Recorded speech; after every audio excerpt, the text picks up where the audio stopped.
Welcome again to Cottage Talk. I am Russ Coleman. This is a special episode. It is our Legend Show with Robert Wilson and Gordon Davies joining Emilio and myself. This should be fun. We have not done this in a very long time, and I look forward to doing it for at least an hour with these guys. It's always fun talking with them and learning their thoughts on Fulham season so far, and we're going to really talk to them about a lot of subjects. But before I go on any further, I have to welcome everyone to the show. First, Emilio, welcome back to the show. It's been a long time since you and I have done a show.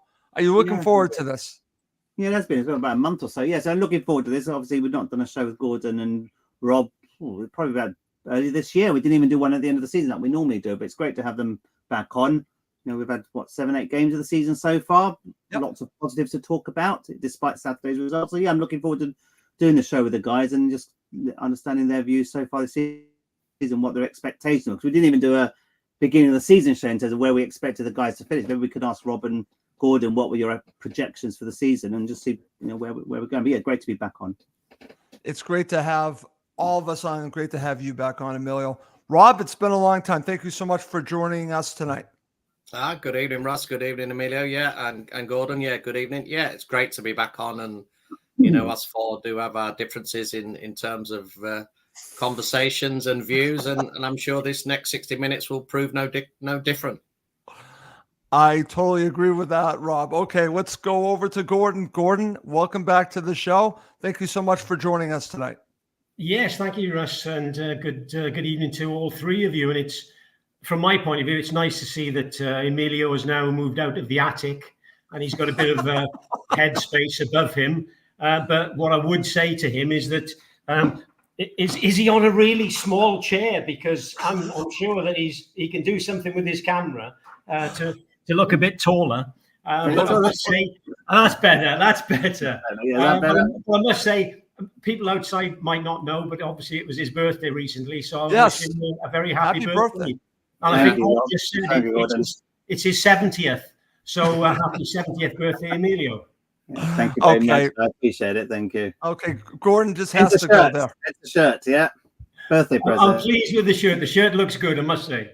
Okay, very good. All right, guys, before I ask you about the season so far for Fulham, because I really want to go there before we really talk about some interesting topics, let's talk about the loss to Aston Villa. As I had mentioned before we went live, I was hoping that we'd have a victory to talk about and really get us in a positive mood.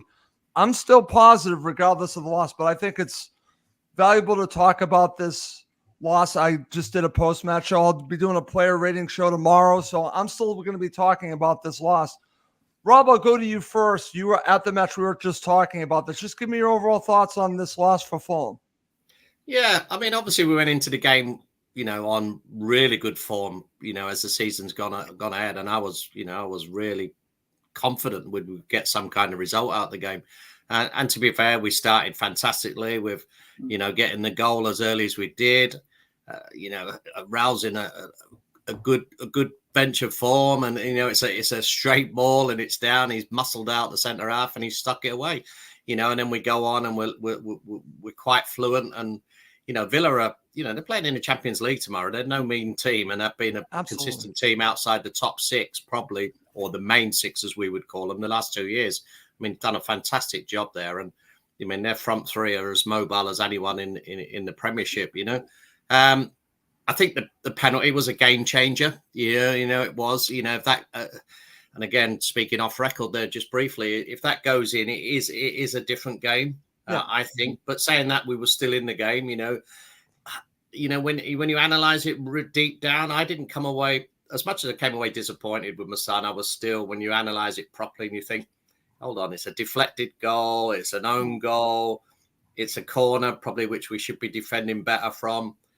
We're playing someone who's going to be, playing in the Champions League. So as much as I was really, really disappointed, I just thought, we just wasn't individuals weren't at the races, and certain players, which we can speak about at a later stage. But it just was one of them games where they were a little bit more mobile, a little bit more athletic in midfield, and definitely up front.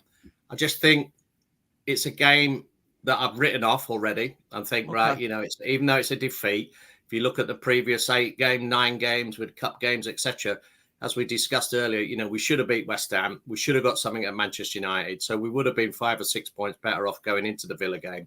So that's not a disappointing. It's a disappointing performance, but not disappointing overall in the grand scheme of things when we go into Everton this Saturday. Right.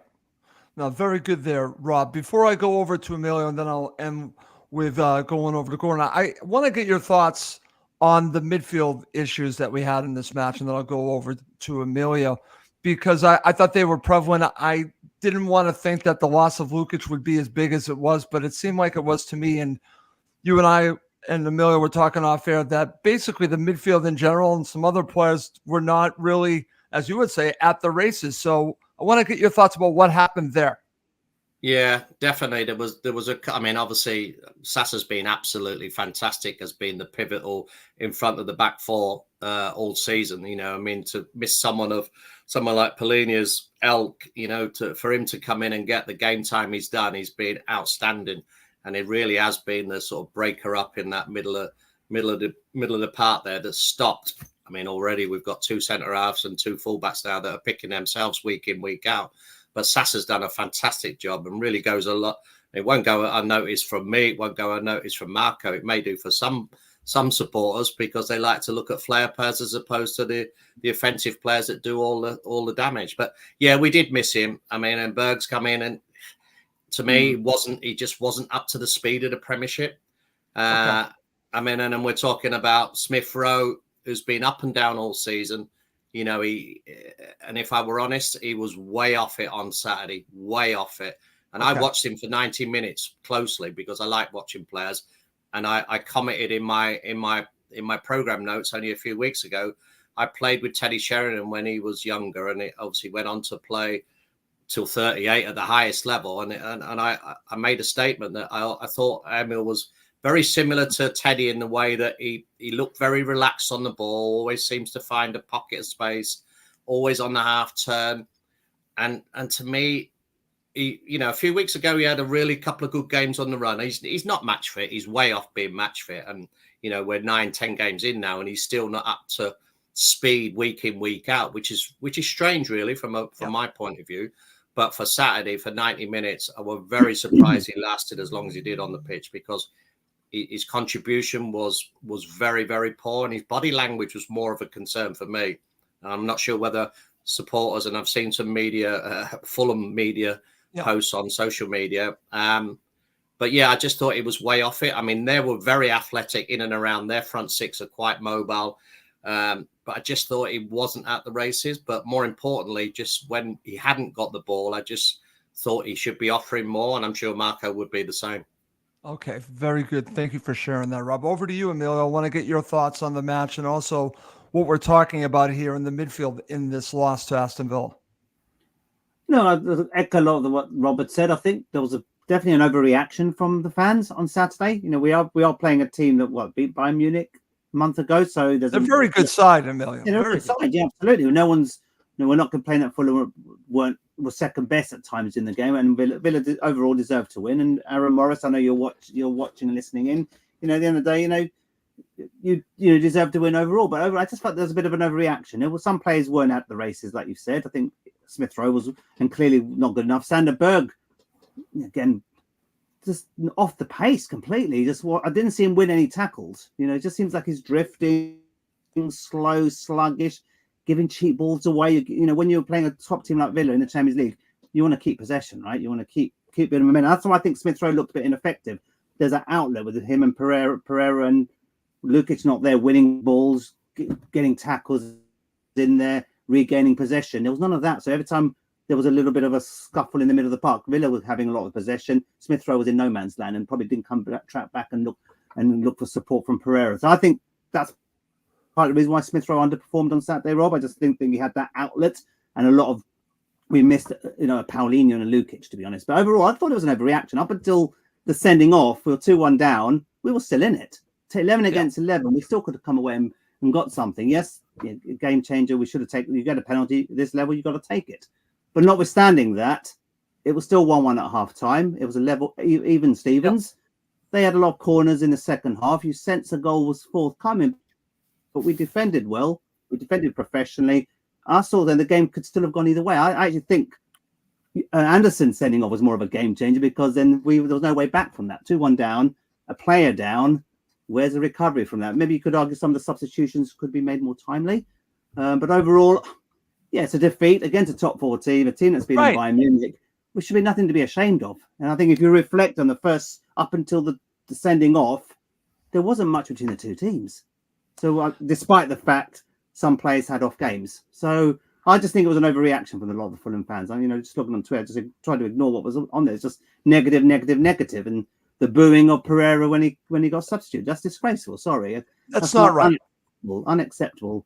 He's an important player for the club. He divides opinion, but we paid what, 10 million for him? Smith Rowe, we paid 3 times as much. So you could argue, I think, mind what you wish for, Fulham fans. I think Pereira will get time.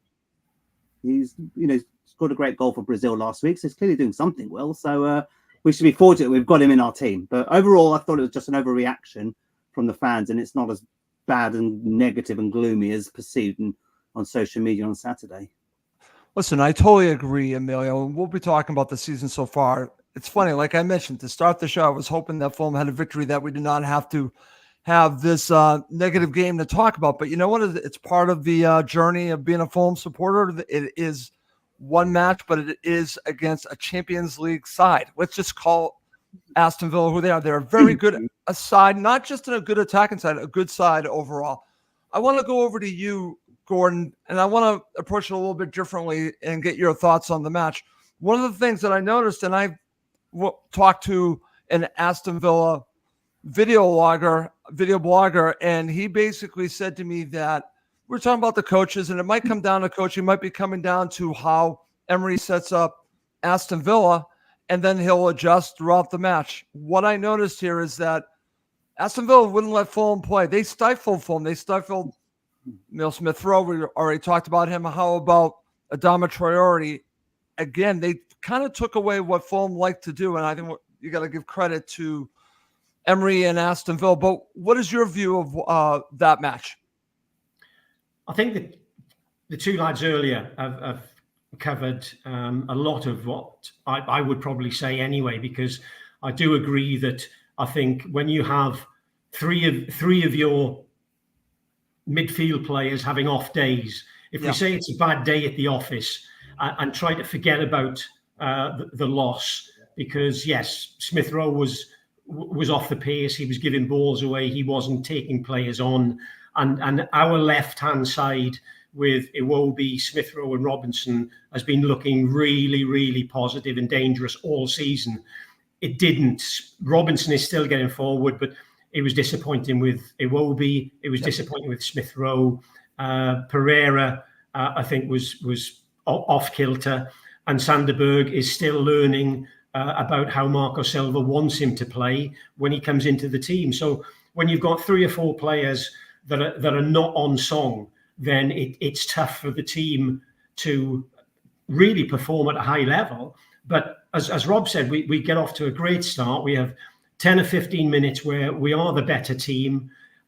We get the early goal, but it's difficult when you have a hit out of nowhere with a deflected shot, and it raises Villa. As Emilio said, if the penalty goes in, then we're 2-1 up. It changes the whole atmosphere and dynamics of the game. But when you lose a player, you bring 2 substitutes on, and the first thing that one substitute does is to put the ball in the back of his own net, then you know that something is not going to go your way that day. And yes, it was off the back of 2 great results, one at Nottingham Forest, and although a great performance rather than a result at Man City, when they played, they were tactically spot on from the first minute to the 90th minute. And I will praise Alex Iwobi for basically playing right back and doing his attacking job for 90 minutes. But whether we went into the game thinking that it was going to be perhaps a bit easier for us playing at home, you look at all the stats before the game kicked off, and they were very, very even. There wasn't much in it. The only stat that was in Villa's benefit was their conversion. And I think they were converting one every 2 or 3 chances, whereas we are converting one every 4 or 5. So to get the early goal was an added incentive for us. But although Emilio said, yes, if the penalty goes in, we're 2-1 up. We could have gone in 2-1 down because I can't remember the Villa player, but he missed a half volley from about the penalty spot. That's right. So we could have easily found ourselves 2-1 down not against the run of play, but against what we would have expected at home. So it's difficult when players are having a bad time out on the pitch. Nobody intends to go out there to play badly. Some days it just doesn't run for you. And although there has been a still that has been put on social media with regards to Martinez stepping off the line before the penalty was hit, when you think that VAR is there to get the big decisions right, and if the linesman can't see that he's put a foot off the line before Pereira's hit the ball, then it could have easily been ruled out and it's retaken. And then it gives him another chance and he may have put the second chance away. But for them to have missed something as important as that, then I think you know that it's just not going to be your day. But Rob was right in saying you've got to forget about it. You've got to move on. And with regards to Anderson, I think it's probably been our best player since he's signed. When I'm looking at the game, and I'm only like 10 rows from the behind Marco at the moment, you can see that he's the one that is now organising people. And I don't think we've had it with other players before he's come. He's talking to midfield players, he's talking to fullbacks, he's talking to the other centre halves. So I think he's been a fantastic signing for us. It's a shame that he may well miss 3 games now, but it's one of those. You've got to forget about it now, and we've got to move on. And we've got games coming up that we can easily win 2, 3, or 4 of these games of the next 4 games that are coming up. It'll be difficult, but nobody will remember the Villa game if we win the next 2 games. Totally agree, and we will be circling back to talking about Joachim Anderson. I'm glad that you brought him up because I think, like you had mentioned, I think he has changed for him, and I want to talk about that a little bit more with you and the other guys. But before I do that, I want to go right back to you, Gordon. I just want to get your thoughts. Like I said, I wanted to talk briefly about the Villa loss, but I want to talk about the season so far because I've noticed this change of Fulham going all the way back to when they played Benfica in Portugal. They just looked different. They looked like a different unit back then, and I can now see it progressing forward. And I saw it against Manchester United in a loss. Like Rob has already said, we should have more points. There's something different about this side so far, Gordon. I am very positive, regardless of the loss to Aston Villa, of the direction we're going. I think we are going up the table rather than being simply a mid-table side. That'll be one of my talking points coming up. But I just want to get your thoughts on the season so far in general. I think when we had the most of the players in before the end of the transfer window, and not as usual on the last 2 days or the last 2 hours getting players in, and I think we've got a better squad now than we've had for quite a few years.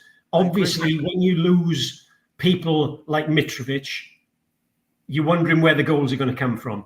Now, this year we lost Paulinho, and you wonder who's going to fit into that position.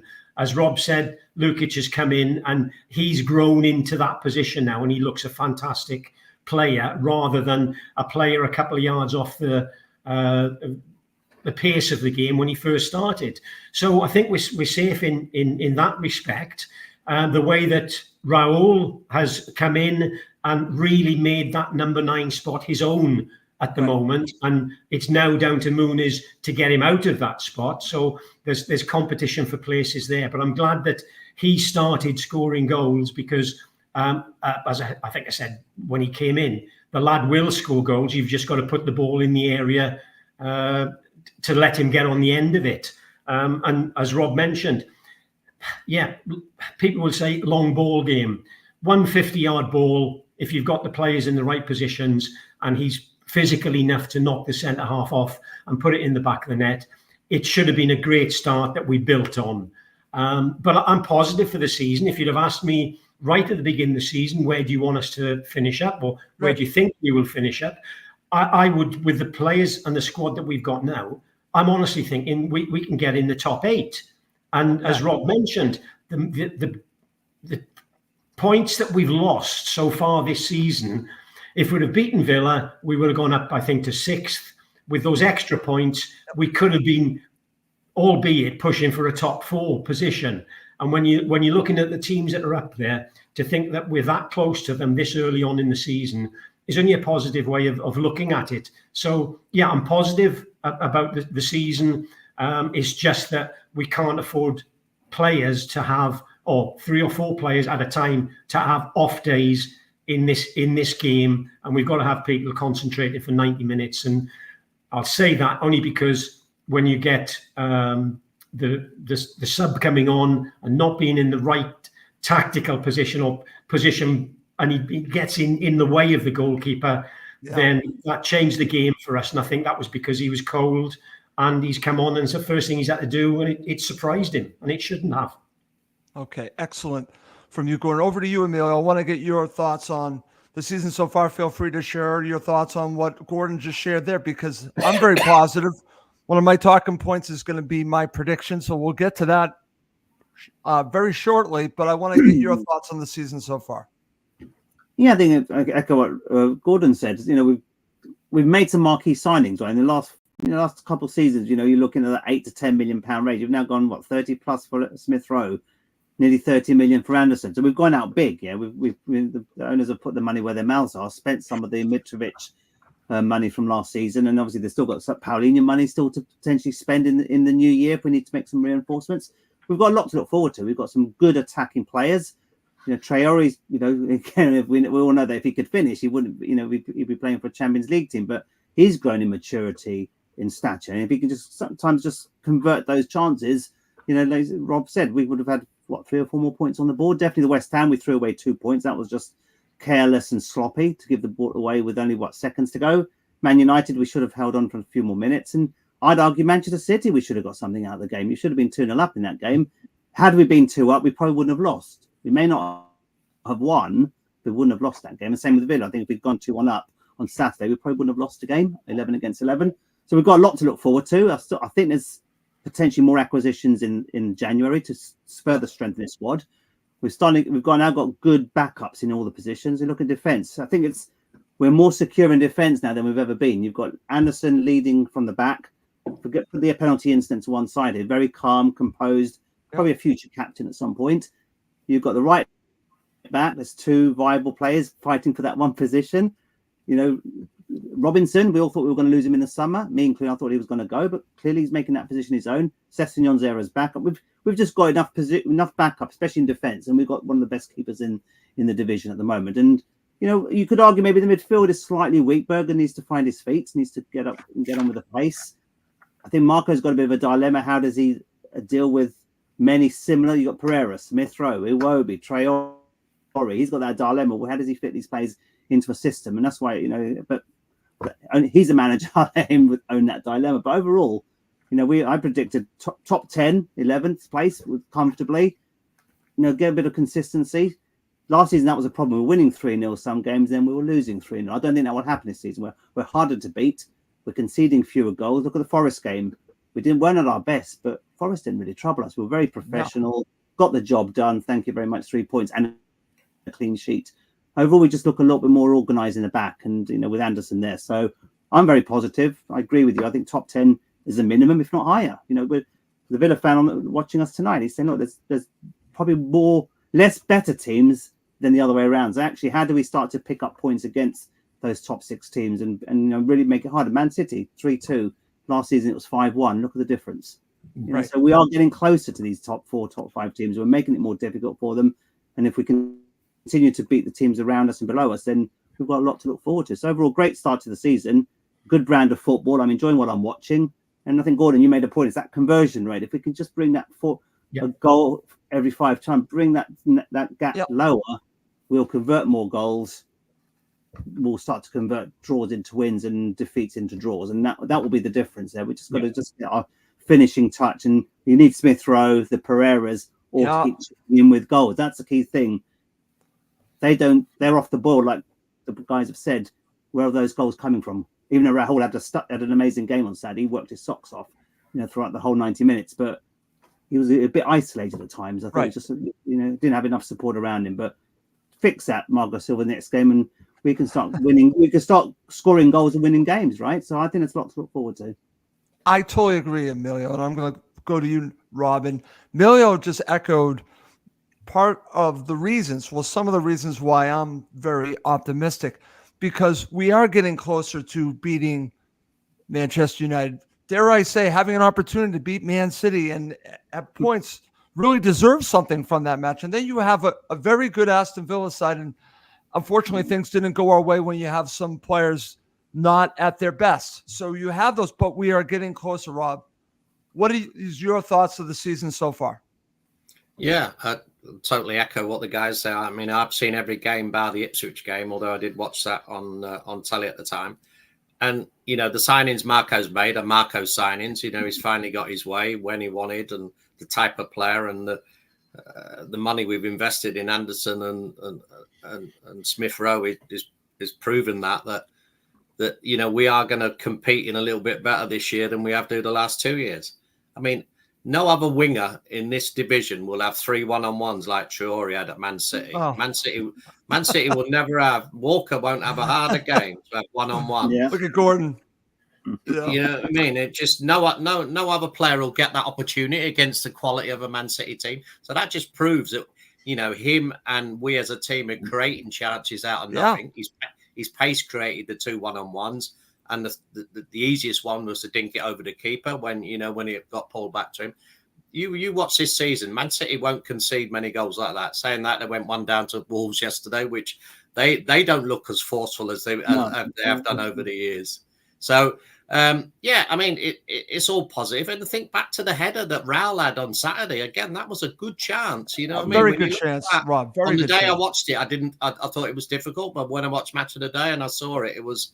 He should have been hitting the target, and if it go, it's difficult. So, I mean, I think we're a front foot team this year. We're starting very positively, and obviously, other than Saturday, that's other than the result, the performance probably weren't there of the previous 7 or 8 games, and we grinded it out at Forest. We actually grinded it out at Ipswich away because that wasn't really a good performance, but it was against a difficult side and. We stole a draw out of it in real terms. So, but then we've played well against Newcastle, and you know what I mean. And West Ham, we played well for 96 minutes, and the game should have been dead and buried.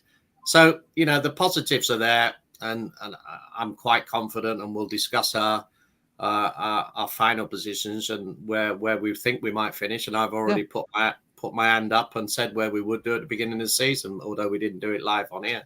So it's all good. I mean, like you say, I think the key is we look stable now. The 2 centre halves, Bassey is a lot stronger. With Anderson's along, like we've discussed. I think he's the as I said to my son, he plays within himself. He looks like the Van Dijk of Fulham. He just looks. He's just nonchalant the way he plays. Like he just seems to just play in sort of 2nd or 3rd gear all the time. And as Gordon probably alluded to there, he's probably commanding and gaining respect from other players around him with his talking and bossing and pulling people around, which we've not really had from 2 centre halves for years. We've never really, we don't have that, and it does miff me a bit that when people make mistakes, we don't have people that have a go at each other, and dig them out like we would have done in the day. They're just all too nicey sometimes. But I think Anderson, is the type of player that will say something that will get up someone's back the wrong way, but in the right way. He's doing it for the right thing for the team, So all in all, other than the result on Saturday and a little bit about the performance from certain players, I'm quite expecting us to bounce back on Saturday at Everton, which won't be an easy game because they're coming on the back of a couple of good performances themselves. So, to go to Everton at the best of times is always difficult in that sort of type of environment and the ground. And now with them winning and we just coming on the back of a defeat, I hope we're going to bounce back, and Marco's got a nice week to get the lads sort of rejig. I mean, obviously Anderson's going to be out, so you're going to have to rejig it. What does he do? How he mixes it up? Does he make changes in midfield to ruffle the feathers or one or two? We don't know. I mean, he's done fantastic over the last 3 or 4 years, and he's the type of manager that, he won't stick with players just for the sake of sticking with them. And if he needs to shuffle it up just to get a result at certain places, then he's going to do it. Okay, very good, Rob.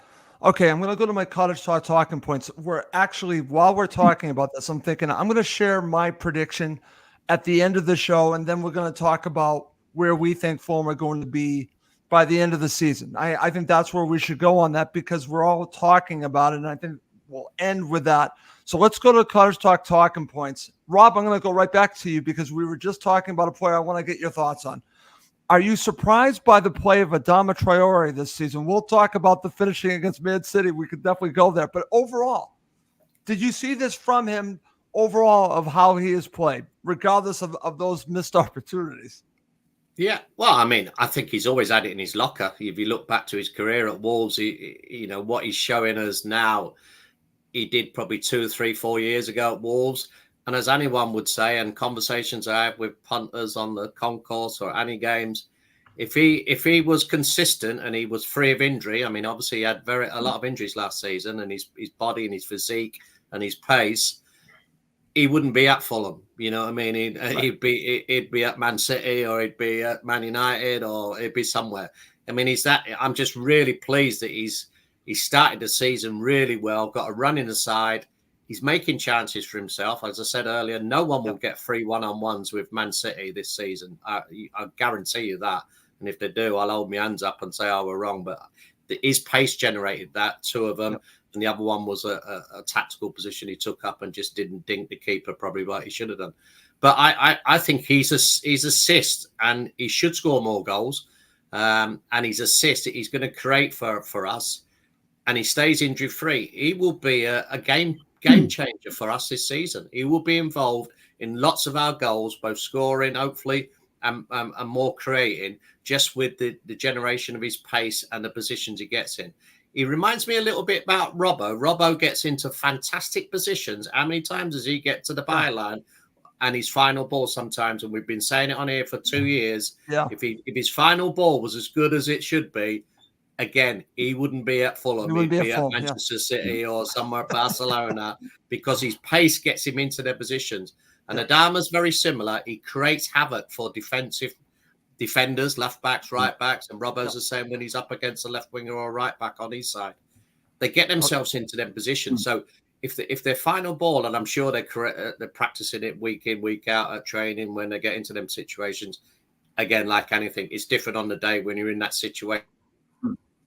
Okay. Game when you're playing it's hard to really, the slightest little undecisive decision, and you don't caress the ball in the right areas. But Adama, I think he's like a new signing for me. And I think the lads have seen that, and they're giving him the ball and they're getting behind. We look like we're trying to play little balls around the corner into that sort of left back behind him, or even one-on-one with feet. So yeah, I think he's been I wouldn't say a revelation, but he's been an added sort of forward string to our bow. Definitely, we look more offensive on that side.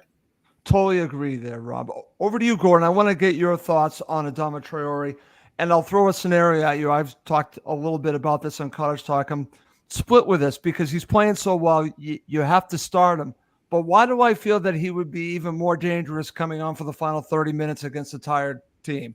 So I want to get your thoughts about how the best to get the most out of him. And then, of course, you've got a player like Reiss Nelson that I think could start at some point. So what are your thoughts about Adama Traore and his role at Fulham the rest of the season?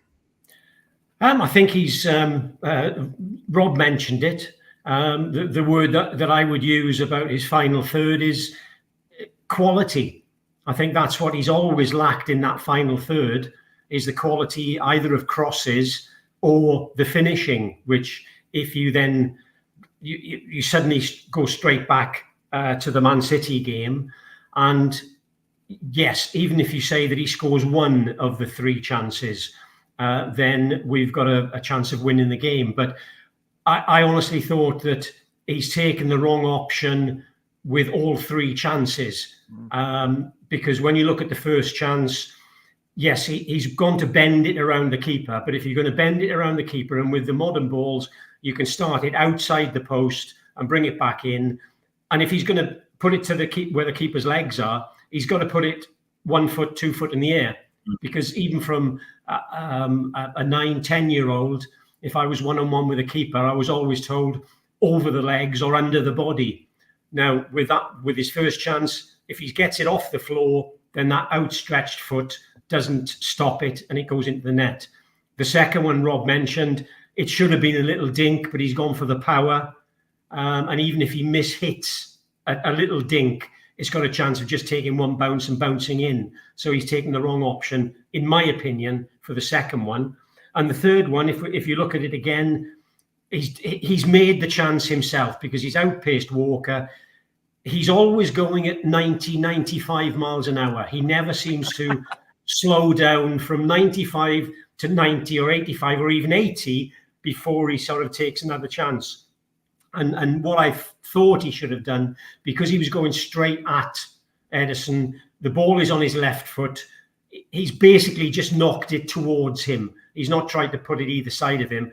On that position, when he's going that quick, all he needs to do with his left foot is drag it 5 yards to the right. And then and with his pace, Ederson's never going to get there. He can't bring him down. And he taps the ball into an empty net.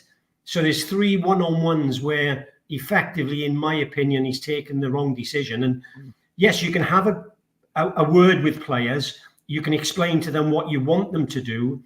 But when they get in that position, you can't teach people how to score goals. They've either got the knack and they know what to do, or they don't.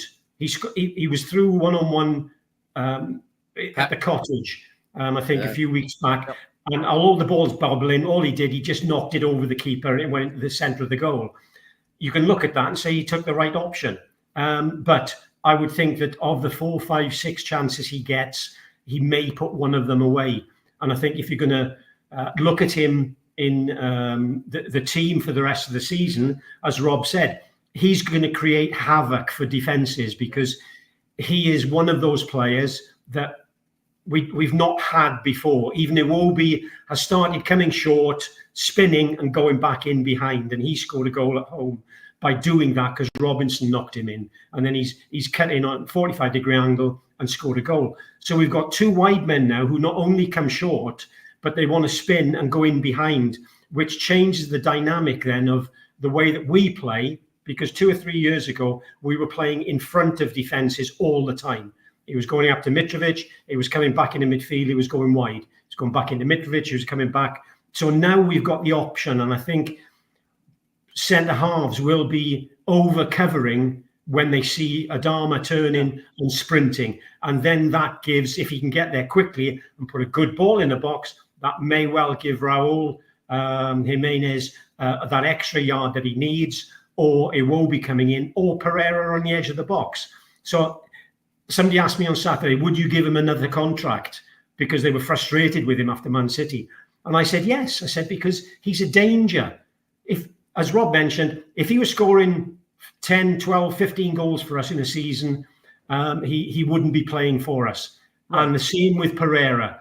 I'm looking for better quality from Pereira in that final third, because as Emilio said, he scored a fantastic goal for Brazil. When has he scored a fantastic goal for us? And again, if he's playing in that 10 position and we need to get another player like him who's scoring 8, 10, 12 goals a season, and if you've then got players hitting that mark, then we are going to get up the table and we are going to be pushing that top 4, top 6. But it's that quality in the final third. But I think Adama and Iwobi have been 2 successful players for us. And yeah, both of them, if they're playing well, will cause problems for any defense they play up against. Great stuff there, Gordon. Over to you, Emilio. I want to get your thoughts on what both our legends have shared. And what's interesting, what Gordon just said, because if you look at what Traore offers, not just the havoc, I think he makes Fulham more dangerous there are more dimensions to Fulham the way that they're playing now. I'm glad that Gordon really analyzed that. What are your thoughts about Traore? Yeah, I think, again, what the guys have said is spot on. I think you said there earlier, Russ, is he better, more effective as a impact sub for the last half an hour against tiring defenders, or does he play him from the start and get on the front foot? Look at a lot of the goals we've scored this season. A lot of it's come from down the right, getting at the teams from the off. I know he had an off game on Sunday, and I think that's due to Aston Villa's tactics. That's right. They did a job on him, and he was ineffective. So at the end of the day, you've got to give Emery, the Villa fan watching us tonight, will be glad to see Emery did a job on us. He absolutely did. And Traore was ineffective. But you can see what Silva's trying to do here. He's trying to get Traore at defenders from the word go. Get that first goal early. Then start creating a second more chance. Get that second goal, and then look to close the game out. Went to West Ham. We did all the hard work, like Rob said, for 95, 96 minutes. Nodded off for 15, 20 seconds, 1-1. We got stung right to death. Again, better finishing, better quality in the final third. West Ham would have been out of sight in that game. And I think but I've seen an improved version of Traore. You can see he's improved. At times he's been a little bit calm. I agree with Gordon. He only has one switch, which is 100 miles an hour. But at times I've seen him adjust, go sideways, backwards, rather than just go forward, northwards only. So I've seen an improved quality in Traore. He will get more confident. I think he will score more goals. You could argue he won a penalty against West Ham, which wasn't given, similar to the Anderson issue on Saturday. So look, overall, positives there. Marco Silva's got to take a lot of the credit for that. He will improve individually. I'm sure he will contribute more goals. But overall, I can see why he's starting games, because Silva's tactic is to get that early lead, like we did on Saturday, push on and get a second, and then start to take the foot off the gas somewhat. But I see that model has worked this season, but equally playing him like he did last season, last half hour against opposing defenders, when you're behind or not winning, could he be effective? Possibly, yes. And bear in mind, he can't be playing 38 games all season. So there'll be times when Marco will probably start to rotate the system, change it a bit, maybe be less predictable at times. So he's got a lot of attacking players, Marco Silva. So don't be surprised he may make a couple changes against Everton, especially midfield this coming weekend. Okay, excellent stuff. All right, Rob, over to you. We're going to talk about Joachim Andersen, and we've already talked about it, and I'll share my thoughts on this, that I think Joachim Andersen has been Fulham's player of the season. Know what happened in the last match, but overall, I think he has changed Fulham the way that he plays from his position. He can change the play so quickly with his passing, but it's his leadership, Rob, that stands out to me. I think he's been a massive impact. Nothing against Issa Diop. This is a different level for me with Joachim Andersen. I think he's made such a difference. I want to get your thoughts. Yeah, most definitely. I was very surprised and pleased that we did get him, because obviously Palace were looking like they were going to lose Gay as a centre half for 70 million to Newcastle at the time, and there were rumours that we were, and I couldn't believe they were willing to sell both of them, which maybe at one stage they might have done if they'd have got the right bid for Gay. But to get him as we did, and him obviously knowing the club from a few years ago when he represented us before, to watch him live is a nice calming influence. As I said earlier on, he just plays at that nice sort of pace of his own, you know what I mean, and dictates people in and around him. He's a leader. Like I say, I think potentially he will end up a captain of the club of some description, because I think you can see that he's got that calming influence around him. And he's fantastic on the ball. That diagonal ball, again, the Van Dijk one, which I mentioned earlier. Now we've got that option because we're staying wide. Iwobi does stay on the touchline, and Joachim likes to play that sort of right out to the left-hand side. And, his passing attribution is fantastic, but it's more his defensive leadership and his calming influence that he's having in and around the rest of the players, which has stood out, I think, head and shoulders above anyone this season. I think we, were quite shocked, really. We were driving to the ground on Saturday morning, and I heard Talk Sport said we hadn't scored a goal from a set piece this season. It's true. And I would expect him and Bassi, last season we were very good at set pieces, corners and free kicks. But yeah, we haven't scored a goal from one yet. And you think with two colossal giants like them two, and I know obviously there's colossal centre halves that will probably be marking them, but I think now with set piece coaches, and I'm sure we've got one. I'm not 100% certain who it is, but every club seems to have one. That's an area where we've got some height in the team and strength. And I think Joachim and Bassi we should be dictating and doing more at set pieces, i.e. corners, throw-ins, free kicks, and maybe in time that will come. Okay, very good. Over to you, Emilio. Your thoughts? Yeah, it's that calming influence. At times it feels like having Chris Coleman back at the club. It's like from the Coleman and Simon's days when we had in central defence. We had a very strong partnership there. I just feel he will be a captain probably the next season or two. It's just his distribution, his calmness, the fact he talks to players as well. I don't know, those who go to the games week in, week out, you guys probably see it, Rob Gordon, just him talking to his defenders, having little gentle words with Bassi. I've seen often there's been little words in Bassi's ears when maybe Bassi's giving the ball away cheaply at times. You can see there's a bit of a leader there, a bit like a Tim Ream. Tim Ream, we always said, was a good leader on the pitch, a good man, a good coach of the players around him. And Anderson's the same. He's got international experience. He talks to his defenders. He's got a good vision. He just needs to maybe add like a goal from set pieces, and that will make him a complete player. But we spent a lot of money for him. I think Palace fans feel that was a 30 million well received. I think we may have paid slightly over the odds, but we need to push up the table. You need to stay tight in defence, concede less goals like we've done in previous season. I think with him leading in the back, and bear in mind Gordon, he's only got a 1-match ban rather than a 3 because it wasn't foul play. I think the rules have changed. So if it's not foul play, you only get a 1-match ban. So that's good news. But overall, very good news. He's made it harder to beat, and that's the key thing. And I said earlier in the show, Marco's trying to make it, Leno there, he's got a better defence in front of him. And then Leonard's got away with a couple of things this season. He made some great saves at times, but his distribution at times it's been a little bit hesitant. But you've had Anderson and Bassi mopping up previous season. That might not have been the case. Overall, he's made us more difficult to beat. And I look forward for a few seasons with him in our defence. Great. Gordon, right back over to you. We've already talked about it. Give me your thoughts.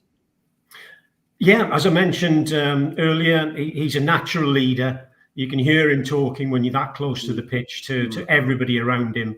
And he's just getting, I think, that respect of all the players on the pitch. Nobody seems to be arguing with him, even though he's not captain by name. As Rob said, I think he's a captain, a leader on the pitch, which is probably what we haven't had. And we've been a bit too nice to each other. And if somebody makes a really bad mistake and we give a goal away, it's been more of the arm around that person saying, "Oh, don't worry, it's only one. I'm sure we'll score 2." And sometimes that's not what you need. You need basically a kick up the backside to be told, "Don't do that again." Otherwise, there's going to be consequences, whether it's at half time or whether it's after the game, and not be afraid to give somebody a bit of a rollicking. So they put it in their mind, right? I'm not going to get caught out that way again.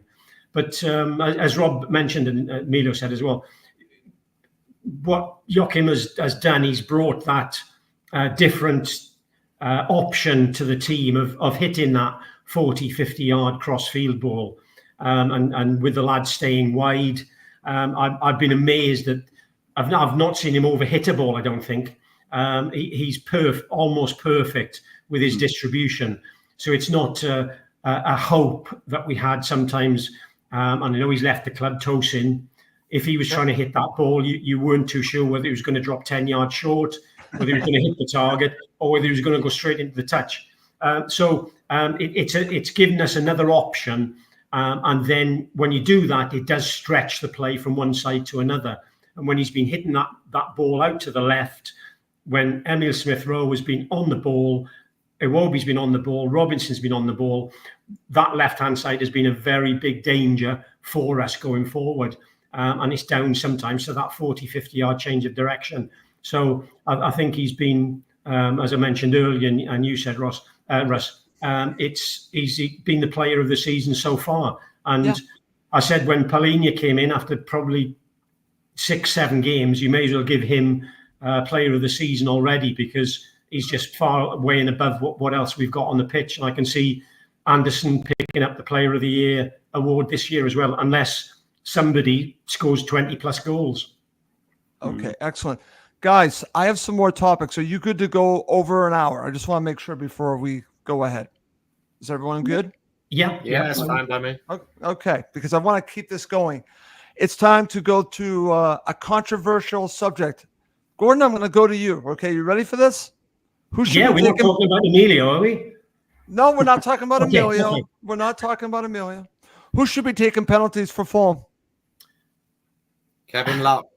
Yeah. Bring back Lockie as a penalty substitution. I think it's so easy. I asked Sanderberg after the game. We interviewed him in hospitality. And I said, was anything said in the changing rooms after? I said, Raul's taken 2 penalties and scored 2. Did he put his hand up in the changing room and say, I want to take the next one? And he said, well, no, it's the manager's decision as to who the penalty taker is. And I can totally understand that. But from my thinking, you've got to put somebody there who's confident of doing it. And it's all well and good taking penalties in training and putting 10 out of 10 left, right and centre. But the person who's done it on the pitch at the moment is Raul, is Jimenez. And I honestly can't see why, when he scores the goal, Marco is so upset with him because he's not the registered penalty taker. He has a word with him and says, right, you take the penalties, but the first one you miss, you're off. But to give it back to Pereira, and I know, as I mentioned earlier, about Martinez just stepping forward a little bit, it should have been retaken, but it didn't seem a confident penalty. And as we've had a chance or a chat about this before, and we were talking about Mitrovic. Mitrovic, I think, was scoring 4 or 5 out of 10.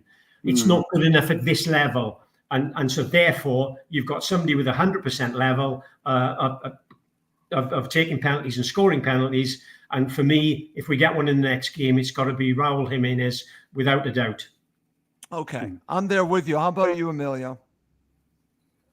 Yeah, excuse me, absolutely. I think, our penalty conversion in the last 5-6 years not been good enough. Even all players have tried. Even Tom Kearney's taken a few penalties. Some he's scored, some he's missed in the Championship. So, Marco Silva needs to own its problem, right? At the end of the day, we can say what we like, but who's made the decision? The manager. If Gordon, if you're the resident penalty taker, and then I don't know, Robbo comes along and says, "No, I want to take it." You've been given the task to take the penalties. You listen to the manager, right? And if you give the penalty, if you give the ball back to Rob and Rob misses it, you'll be bollocked for not listening, respect to the manager. And ultimately, Marco Silva owns the dilemma. He's given Pereira the task of being the resident penalty. We have to respect that. He didn't convert. Yeah. Whether he changes it going forward, I don't know. But clearly, I think sorry to butt in, Emilio. If it's a fantastic save, if it's up in the top left-hand, top right-hand corner, and it's a fantastic save, then you think, right, it was a great penalty. But it wasn't a great penalty, and I think that's what Marco has got to think about. Yeah, I agreed. And I thought, Pereira obviously came off a high for Brazil earlier in the week, so I thought his confidence was up there. Same with Raul. He's a hot, rich vein of form at the moment, but it's a dilemma we need to solve. We don't want it lingering on with Mitrovic. We had this debate for a couple of seasons. Mitrovic, does he keep the penalties? Doesn't take them, and so forth. Same dilemma. Marco didn't address that problem when Mitrovic was at the club. So whether he's got the ball to say, okay, we've tried, I failed. Raul, whilst you're playing and scoring, you're the resident penalty taker. I think he needs to change it because that was a game changer on Saturday. But equally, he missed. Fair enough, I get that. But let's not slag him off. I thought Pereira has been an important player for the club. Like I said at the beginning of the show, he divides opinion, but I think we're lucky to have him at the club. I think that the problem comes from the supporters. If we get a penalty against Everton this coming week, and Pereira picks the ball up, as long as the 2 or 3 or 5,000 people that are there, as long as they don't go, oh, yeah, because it's not going to give him any confidence. Exactly. So supporters, listen, don't have a go at him if he's there to take the penalty. No, I agree. And again, the players want to see more effort from him. At the time, again, his stats don't lie. Put aside Saturday's game, I don't think he had his best game in the season. Yeah. Up till then, he was top of the league in terms of some of those statistics. So he's clearly doing something right. But visibly, the fans want to see more goals, more assists from from set pieces, but his overall play has actually been quite good this season. I think we'll miss him if he gets dropped or doesn't play for the club. He's an important player for us. We shouldn't underestimate how lucky we are. But clearly, there's a division amongst the fans across the board. Yeah. Okay, Rob, over to you. Who should be taking penalties? It's a difficult one. You always have a number one penalty taker, and it's common knowledge that it will be agreed in the changing room or beginning of the season, or it might go by game, depending if you're missing them as regular. But, Andreas obviously was the named penalty taker. I mean, the scenario at Forest, which I was at behind the goal when he got injured, and the hoo-ha about Raul picking the ball up, but a lot of punters in and around me didn't even realise that Andrea had to go off the pitch. So there's no way he was going to take the penalty anyway. So Raul probably knew that, picked the ball up to take it. So, I think that spat that they had, and Marco interrupted, I think, in the changing room. But, he missed it on Saturday. And if I were honest, like Emilio said there, who gets one on Saturday? I'd give Andrea the opportunity. I'd say, right, do you want to take it? If you're not playing well, or we should have a number two. And if Raul's a number two, I think they should be, honest with each other and look at each other. If it's 10 minutes or 90 minutes, say, right, you're playing well, I'm not. Do you want to take it? And there should be that. It shouldn't be selfish and say, right, it's an opportunity to score a goal from either point of view. Immaterial how the last one went. So I think you should always have a number one, and you should have a backup who's still on the pitch at the same time. If he looks at him and says, look, I really don't fancy it, I bottled it, or I'm not playing well, you're playing better than me, do you want to take it? Then I think that option should be given to the number two. But I think there should be common knowledge from the manager downwards to say, right, you're number one, he's number two. We don't need to go to number three. I doubt if we're going to get that unless 1 and 2 are not on the pitch. Then, just sort it out. The bottom line is, do what bloody Salah did yesterday. Just put it down and stick it in the back of the net instead of this little dummy run-ups, John Aldridge type. Just put your head down. Rob, why do they keep doing this? Smash it in the back of the net. Ray Stewart style, Kevin Locke style. Yeah. Okay, very good. Rob, right back to you. I actually have Steve Reynolds. He's got an interesting question, another controversial question. Who takes corners, set pieces? We've already talked about pens. So right now, Pereira's taking them. And actually, I want to say there was one good delivery from a corner that was Raul maybe should have scored on, but Raul actually scored on a great set piece for Mexico. What are your thoughts about this? Should it still be Pereira taking the corners and the set pieces? Yeah, obviously he'll take them from probably the left. I think you should have a right foot on one side and a left foot on the other side, depending whether you plan to sort of whip it in near post or out. It varies. Andrea's technically very good. He can manipulate a ball however he wants. As I said early on, we haven't scored a goal from a corner this season. So if I were the set piece, I'd be worried about my position if I was him now and thinking, hold on, every other team seems to be scoring from set pieces, and I'm not doing my job because, we're creating the odd one or two, but we've not scored with one, which is a big, if you look, where set piece coaches come from in the last 5 years. So it is a position, and it is a stat where a lot of goals are scored from. So, if I was an up and coming coach, I'd be looking to think I'd do something like that now and get on the ladder and be a set piece coach. Okay. Excellent stuff. Great show, guys. Coming up next in the second half of the show, we're going to talk to Rob and Gordon and get some analysis from both of them on the midfield and then the striker position. We'll end with talking about our predictions for the rest of the season for Fulham. Okay, Rob, right back to you. I'll go to you talking about the midfield, then we'll go over to Gordon to talk about the striker position. So let's start here. Before we really break down all the different players, I want to get your thoughts. We were talking about off air on Smith Rowe. So let's get there first. I want you to analyze all the players that Sasa Lukic, Pereira, and of course, Smith Rowe and Bergatus. But let's start with Smith Rowe. What are your thoughts on his play so far this season? Yeah. It's been a difficult season for him because he obviously, he looked like he was always going to leave Arsenal in the summer. I don't think he had a proper pre-season. And we all clearly can see he's nowhere near 100% fit. He's not played a full 90 minutes for us yet. I think he's played 86, probably one game, but 60, 65 is usually his remit to come off. I mean, on Saturday, as I say, it was probably his worst game he's had for us for a number of weeks, because previously to that, he was very influential when we were on song. I think sometimes when we come up against it in a physical side of it, it's obviously not his type of game, but the way Marco likes to play, you've still got to play a defensive pattern in terms of your body shape and where you position yourself. Even if you're not tackling, you still got to stop the sort of the balls going through the thirds if he's playing as a 10 or an 8. I mean, technically, he's a lovely player. I likened him to an old colleague of mine, Teddy Sheringham, who I played with at Millwall when Teddy came through at 18. And he's got that sort of nice, relaxed attitude, plays on the half turn, looks very relaxed, hasn't really got pace, but he can create his own opportunities. He should score more goals. I think he will do eventually. He should create more assists, which I think he will do eventually. Okay. But he's not 100% fit. And I think that's where Marco's obviously just been trying to get him up to game speed. And Saturday, he was just lost on Saturday. I think their midfield were more dynamic and busy and buzzy around him. And we as a team obviously didn't get to grips with that. And him as an individual clearly didn't get to grips with that. And I was very surprised he actually stayed on longer than he did. I thought Marco might sort of make some changes earlier than he did when he did bring him off. But I love him as a player. I think he's going to be long term. I think he's going to be a very influential Fulham player. Sassa's been fantastic. I mean, we were all devastated to lose Paulinho. You know, the stats over the last 2 years as the best defensive midfield player other than Rodri in the division, and the breakup of defensive, patterns of play that he did, other than the bookings, which he created a lot for himself. Mistimed tackles.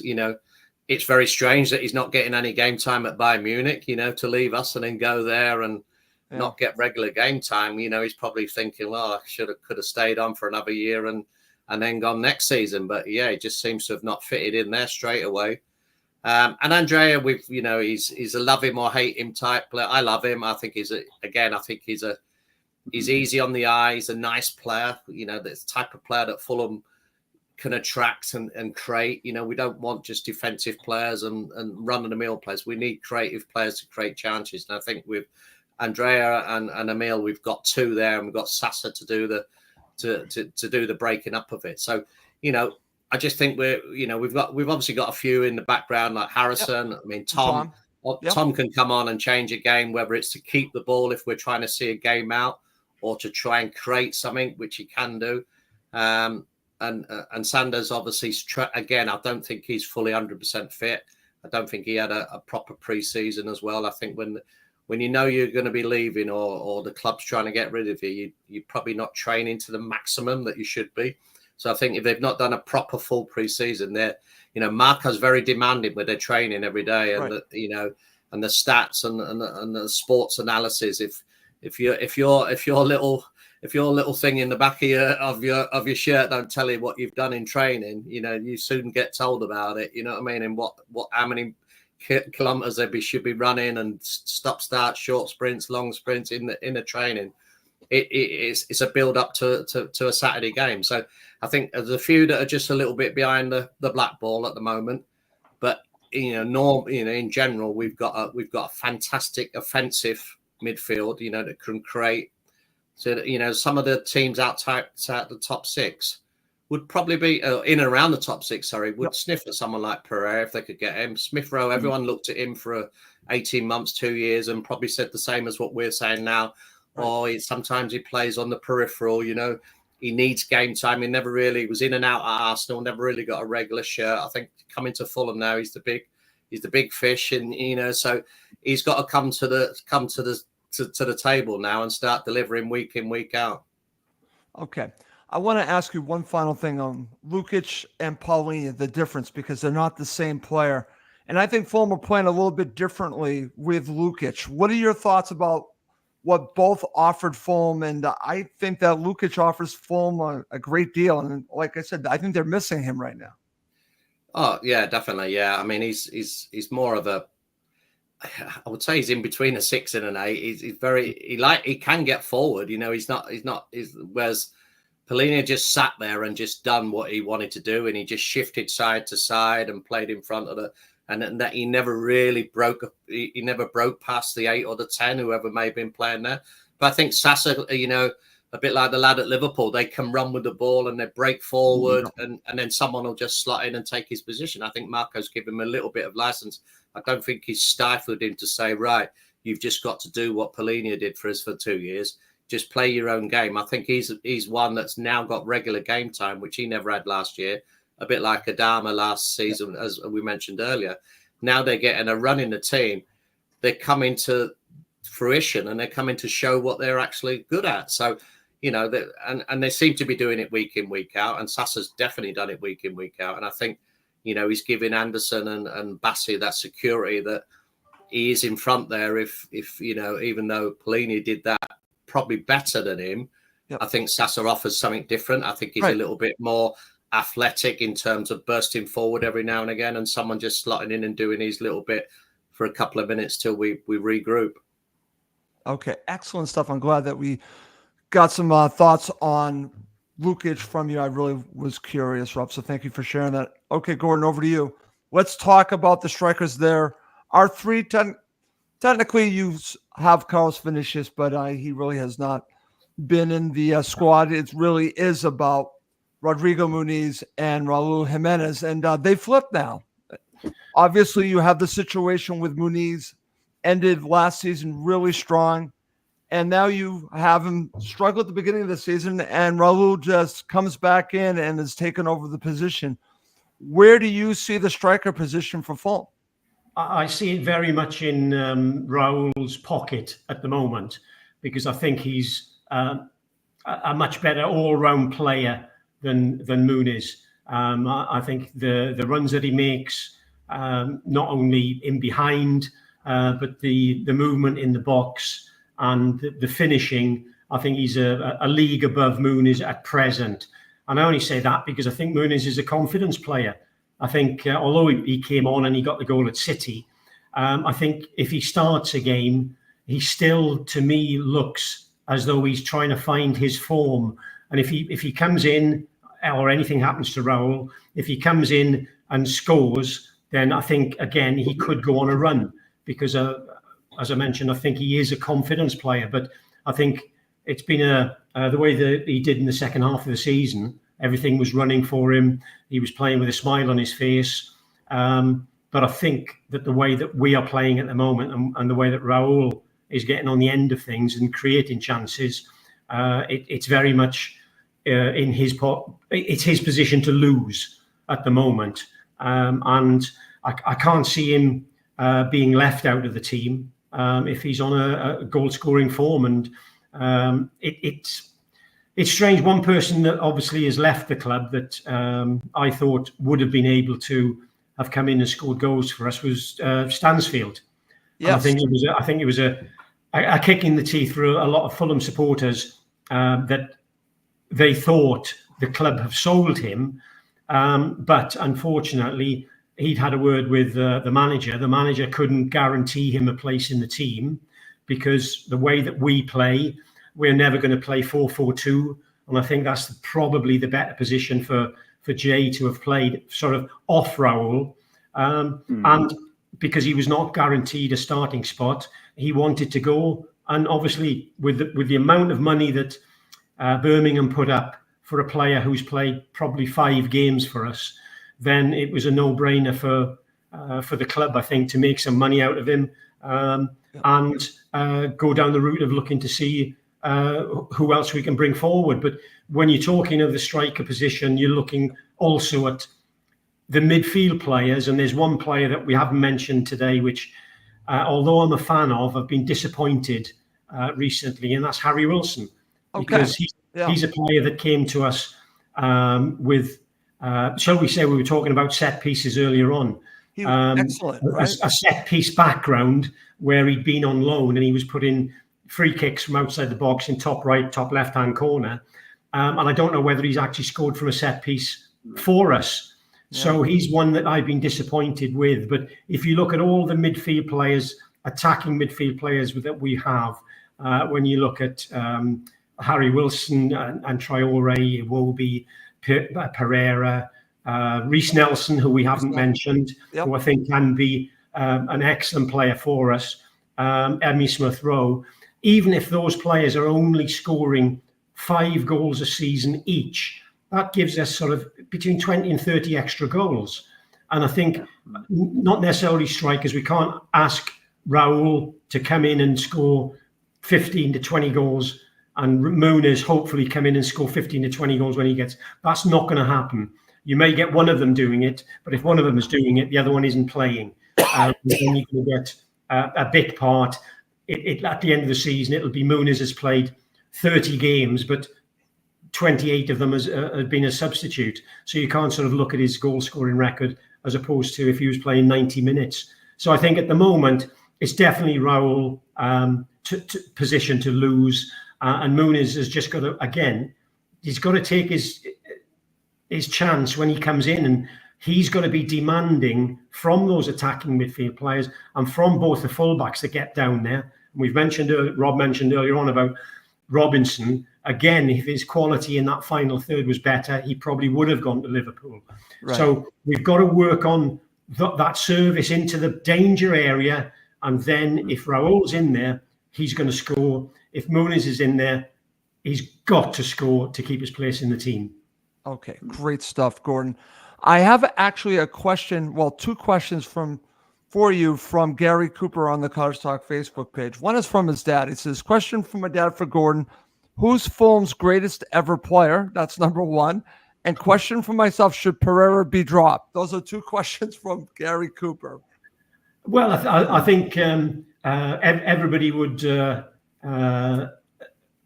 from if you are of a certain age, then Fulham's best player would be Johnny Haynes. I think there was I can't think what you would call it. There was a competition to vote for who would be Fulham's all-time greatest player, and I think Johnny Haynes came out first, and then I think we had another one a few years ago, and it was on about the greatest goal scorer for Fulham, and Mitrovic came first. I think I came second, and my answer as to how Mitrovic had beaten me when I'd score more goals, I've said, well, you've got to wait until the people who voted for me come in, but obviously you'll have to wait for the letters and the telegrams to come in because all the youngsters were voting on email and social media. Right. So it's got to be Johnny Haynes. Okay. And with Pereira, I think, yes, it can be a knee-jerk reaction. We all have bad games. I had a bad game. Rob had a bad game. You don't necessarily go out there to play bad and miss chances or miss penalties.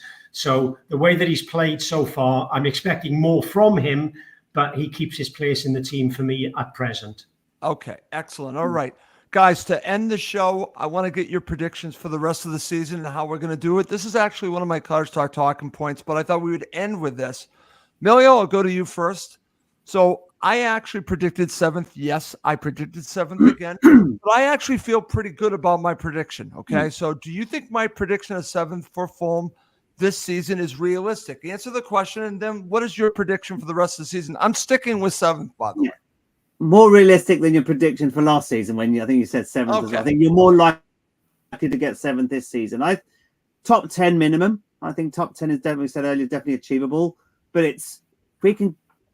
when we take that early goal, we can convert those chances that we discussed earlier and kill games off sooner in the game. Then we will pick up more points. So I still think we'll finish top half for sure. Okay. Top 8 is not unachievable, but we've got to be more clinical and take those chances. Because like I said, defensively, we won't concede as many goals as last season. We're harder to beat. But when you're 0-0, 1-0 up, get that second goal, kill the game off, and we will get that top 8 position quite comfortably. I'm confident because there's many teams similar to us. Brighton, I thought Brighton would struggle this season. I honestly thought they can't continue this year in, year out, keep selling, and still finding a way to beat teams. But they're doing something right again this season. If they can do it, why can't we? So I totally agree. So it's I still think we're a couple of plays short We haven't really covered it on the show tonight. I think we need to maybe strengthen a couple of areas in January. I still think the striker position is if Raul picks up an injury, maybe go back to you, Gordon. Are you worried if Raul picks up an injury? What does that mean for Russ's 7th position prediction? I think that's a problem for me. Yeah, I think you're right there, because the old adage is goals win games or goals change games. And if we haven't got a regular person in the team who you can almost guarantee is going to get some chances and more than likely put some of them away, Muniz, if Raul gets an injury and Muniz comes in, at present he may score a goal. I'm not saying he won't, but he may score a goal. If Raul is playing, I think he will score a goal, and that's the difference. And you're right. We need some other forward to come in January to put pressure on not only one of them but both of them. Both of them, yeah. I agree. Okay, Gordon. Since we're already talking about, I think you mentioned 8th. Do you still feel that's possible? I'm going with 7th. Do you think 8th is possible?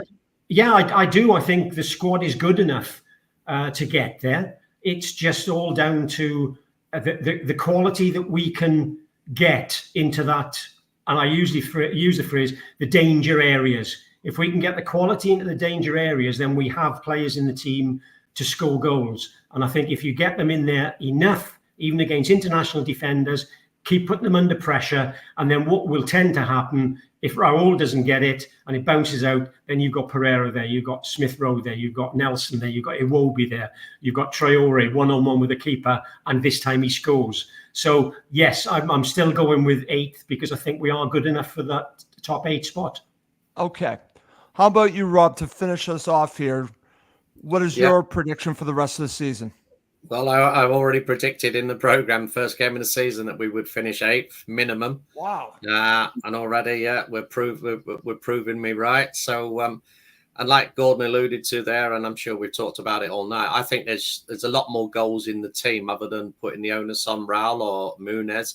I think the other lads in and around the wide players and Pereira and Smith Rowe, they should all be getting 7, 8 each. So I think we're not going to concede as many as we did last season. And I think we'll score more than we did last season. So in hindsight, that should get us up the league table a little bit further. So we should be grabbing more points. So a minimum of 8th. If we went to your lucky 7th, then Russ, then you know we would be definitely punching way above our expectations. Absolutely, from a supporters and a Fulham supporters point of view. But yeah, I put my head on the block and said minimum 8 for the beginning of the season. Okay. And I am the eternal optimist, guys. You just can't change me on that. So I always are going to think a little bit better than maybe most are thinking. That's just how I'm wired. But listen, to finish up the show, I just wanted to say thank you to Rob, to Gordon, and of course Emilio. This is a great show. We cannot go so long without doing a show, guys. This was just so much fun. Emilio, I hope you enjoyed it.